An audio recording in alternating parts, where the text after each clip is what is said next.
हर लड़की को अपनी लाइफ में ये एक बार ज़रूर ताना सुनने को मिलता है कि अभी तक तुमने ये काम नहीं सीखा है, वो काम नहीं सीखा है, कल को तुम ससुराल में जाओगी क्या है? और अभी वो सिर्फ 10th 11th क्लास में है और अभी से उस पे इतना सोशल प्रेशर दिया जा रहा है कि तुम्हारी शादी होगी, वहाँ पे तुम्हें काम करना है तो उसको काम के लिए अभी सीखना है, तुम ये काम नहीं आता, तुम्हें वो काम नहीं आता, तुम कब सीखोगे? तुम सोच के देखो, तुम्हें क्या लगता है कि डिप्रेशन में या स्ट्रेस में तुम ही हो? क्या बच्चे कभी डिप्रेशन एंजाइटी में नहीं रहते? तुमने इतना ज़्यादा अपना उन पे थोप दिया गया है कि इन केस अगर उनको कुछ कल को प्रॉब्लम भी होगी तो आज के टाइम में कोई भी बच्चा अपने घर पे खुल के अपने पेरेंट्स को प्रॉब्लम शेयर नहीं कर पाता है। क्योंकि तुम उसकी प्रॉब्लम को समझ ही नहीं रहे हो। तुम इवन अपने अंदर का उन पे थोपते हो हर कहीं न कहीं ये वो वो। अच्छा, मैं ये बोलता हूँ कि कल को अपने ससुराल चली जाएगी, ठीक है? वो छोटी-सी बच्चियाँ जो हो सकता है आने वाले 5-7 साल में बड़ी हो जाएँगी, अपने ससुराल में चली जाएँगी। आज वो तुम्हारे साथ में है, राइट? ये सोच के देखो कि क्या वो ससुराल के बाद में जैसे आज अपने घर में रह रही है, क्या वो तब रह पाएगी? क्या वो तब उतना टाइम तुम्हारे साथ रह पाएगी? नहीं, बहुत छोटा टाइम मिलता है कि जब वो अपने घर में रह पाती है। वैसे देखा जाए ना उसका कोई घर नहीं होता है। वो ससुराल चली जाएगी तो लोग बोलेंगे ये तो तुम्हारा ससुराल है ना? उसका खुद का घर तो कोई होगा ही नहीं। तुमने तो उसको निकाल दिया। वो उसको अपना अपना घर लगेगा ही नहीं क्योंकि उसने बचपन से यही सुना है कि ससुराल में जाना है, तुम्हारा ये काम नहीं आता, तुम्हारा वो काम नहीं है, तुम्हें ये तुम वो, बहुत कुछ। समझ रहे हो? अब ये समझो कि ये ऐसा नहीं है कि सिर्फ जेंट्स बोलते हैं, औरतें खुद यही अपने बच्चों को यही बोलती हैं कि कल को तो ससुराल जाएगी। आप ये सोचिए कि आप अपने ससुराल में आए, अब आप अपने पीहर में जाते हैं उतना, अब आप अपने ननिहाल में जाते हैं उतना, नहीं, तो ये कल को ये भी अपने ननिहाल जा पाएगी? नहीं जा पाएगी। तो उसको जीने दो, वो कब जिएगा? आप इस बात को समझो। मैं ये नहीं बोल रहा हूँ कि काम नहीं आना चाहिए। आप काम सिखाएँ, बट एक बताने का वे होता है, एक बोलने का तरीका होता है। आप उसको इसलिए काम ना सिखाएँ कि ससुराल जाना है, ये बहुत बेसिक्स है। आप सीधा से ये बताइए कि बेटा हमारे लाइफ में कुछ बेसिक्स होते हैं, वो हमें सीखने ज़रूरी है। और वो सिर्फ़ ज़रूरी नहीं है कि हर लड़की को सीखना है, इवन हर लड़के को भी सीखना चाहिए।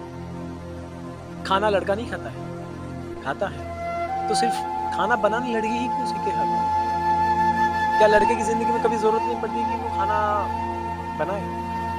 तो हमें ज़रूरत है कि लड़का-लड़की की बात नहीं है। उसको ससुराल का ये सब थोप-थोप के उस छोटे-सी बच्ची को ये सब करवाने की बजाय हमें उसको ये बताना है कि ये बेसिक है, राइट?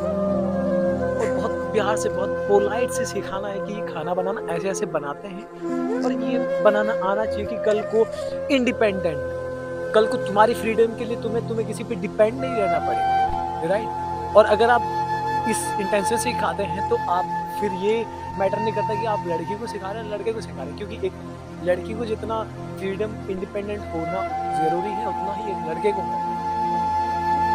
ये खाना, ये बेसिक नीड, कपड़े धोना, बर्तन धोना, घर की सफाई, ये सिर्फ लड़के का काम नहीं है, एक लड़के को भी आना चाहिए। और जब आप अपने लड़के को ये सब सिखाओगे तो वो जिस लड़की को कल लेके आएगा या बाहर भी जिस भी लड़की को देखेगा, वो रिस्पेक्ट अपने आप उसके मन में आने लगेगी। तब उस काम की वैल्यू करेंगे। आज हम अपने पेरेंट्स की वैल्यू नहीं करते कि मेरी माँ क्या ही करती है, घर का काम ही तो कर रही है पूरे दिन, क्या कर रही है? राइट? बट जब वो काम मुझे आएगा तभी मैं अब कनेक्ट कर पाऊँगा खुद को उस माँ से कि हाँ, मेरी माँ मेरा नॉन स्टॉप 365 डेज़ काम कर रही है, नॉन स्टॉप काम कर रही है, काम कर रही है। खुद के बारे में कुछ नहीं सोच रही, बस काम कर रही है। बट फिर भी उसकी वैल्यू नहीं, क्यों? क्योंकि हमें हमें वो काम आता ही नहीं, तो हमें लगता है कि वो ज़रूरी नहीं है, उसकी कोई इम्पोर्टेंस नहीं है। बट अगर वो काम आएगा एक लड़के को, तो कल को उसकी वाइफ़, उसकी बच्चियों की इम्पोर्टेंस रहेगी कि हाँ, यार ये काम बहुत ज़रूरी है, राइट? तो अपने बच्चों को बाँधो मत यार, ठीक है? जैसे ये मिट्टी है, इसको मैंने मुट्ठी में बंद कर दिया, ये खिसकती जा रही है, खिसकती जा रही है, खिसकती जा रही है। जैसे ही मैंने मुट्ठी खोल दी और बस हाथ को छोड़ दो, ये कहीं खिसक ही नहीं रही है। बस वैसे ही ये बच्चे होते हैं, बहुत मासूम हैं। उनकी मासूमियत इस उम्र में ना छीनो यार। कि तुम्हें ससुराल जाना है, ये जाना है, एक दिन चले जाएँगे, तुम ना बोलोगे तब भी जाएँगे। तुम भी तो आए हो। क्या तुम 10th में थे, तब तुम्हें इतनी मैच्योरिटी थी इस शादी की? क्या तुम्हें सब कुछ पता था कि शादी में के बाद क्या, शादी में ये वो सब, क्या सोसाइटी के इतना सब कुछ पता था तुम्हें परपंच? ऑफ़िस ही बातें नहीं पता था। जब तुम्हें नहीं पता था बट आज तुम्हें पता है, टाइम सब कुछ सिखा देता है। तो उन पे इतना प्रेशर मत लो, उनको जीने दो, उनको फ्रीडम देके देखो एक बार। मैं ये नहीं बोलता हूँ कि कुछ गलत नहीं करते बच्चे, बच्चे गलत तभी करेंगे क्योंकि आप उन पे ट्रस्ट नहीं करते हो। आप सिर्फ़ बच्चों को इतना सा बोल दो कि बेटा मुझे तुम पे ट्रस्ट है, तो बस इस ट्रस्ट को ब्रेक मत करना, क्योंकि वो बच्चा आपका कभी ट्रस्ट ब्रेक नहीं करेगा। बट आपका उतना सरेंडर होना चाहिए, आप उतनी फ्रीडम देनी चाहिए। जब तक आप फ्रीडम नहीं दोगे बच्चा भागेगा, क्योंकि हर किसी को प्यार चाहिए। बच्चा आजकल देखा होगा बॉयफ्रेंड, गर्लफ्रेंड हर कोई बाहर से जाता है, क्यों? क्योंकि उसको घर में वो प्यार मिल नहीं रहा है। जो इस यूनिवर्स में ना ऐसा कोई इंसान नहीं होगा जिसको प्यार नहीं चाहिए। छोटे बच्चे से लगा के बड़े बूढ़ों तक सबको चाहिए कि मुझे लोग प्यार करें, राइट? बट जब एक टीनेज में जो बच्चा है या बच्ची है, उसको वो प्यार नहीं मिल पाता है घर पे, उतना सपोर्ट नहीं मिल पाता, उतनी अंडरस्टैंडिंग नहीं बन पाती उसके पेरेंट्स से, तो वो बाहर चला जाता है कि शायद मुझे कहीं और से वो चीज़ मिल जाए।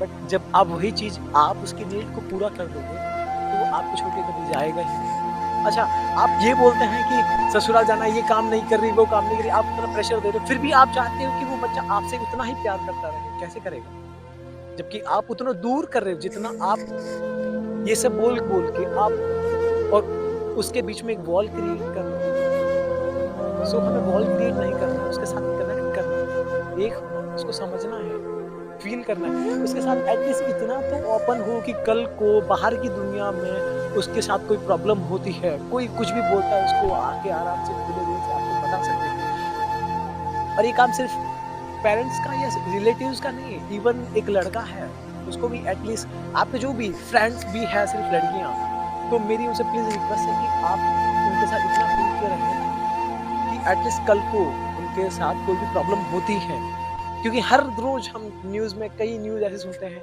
आज इसके साथ ये हो गया, आज उसके साथ ये हो गया, किसी ने ये छोड़ दिया, वो छोड़ दिया, राइट? तो एटलीस्ट अपनी फ्रेंड्स को, बहन को, भतीजी, भांजी जो भी है, एटलीस्ट उनके साथ इतना ओपन रहें कि बिना जज किए आपके पास आके बोल सकते हैं कि यार ये प्रॉब्लम हो गई मेरी लाइफ में, या उसने मुझे ऐसे कर दिया, वैसे कर दिया। शेयर करने दो उनको, क्योंकि हमारा स्ट्रक्चर लड़कों का और लड़कियों की बॉडी स्ट्रक्चर में बहुत फ़र्क है, क्योंकि भगवान ने जितनी ताकत हमारी बॉडी में जितना दिया है, उतना उनको नहीं दिया, राइट? वो कहीं न कहीं ये सोसाइटी को बनाया इसीलिए गया है कि बैलेंस करने के लिए, राइट? तो हमें हेल्प के लिए हमेशा एटलीस्ट उनके साथ स्टैंड करना चाहिए कि ठीक है, वो आराम से हमसे शेयर कर सके। आप प्रॉब्लम सॉल्व कर पाओ, नहीं कर पाओ, चलेगा। 90% साइकियाट्रिस्ट कोई सॉल्यूशन नहीं करते, सिर्फ वो सुनते हैं। तो सिर्फ अगर आप किसी की बात से सुन लोगे, तभी उसका 90% प्रॉब्लम का सॉल्यूशन हो जाएगा। बस हमें नॉन जजमेंटल होके सिर्फ सुनना है, सिर्फ सुनना है। तो फ्रीडम दो अपने बच्चों को।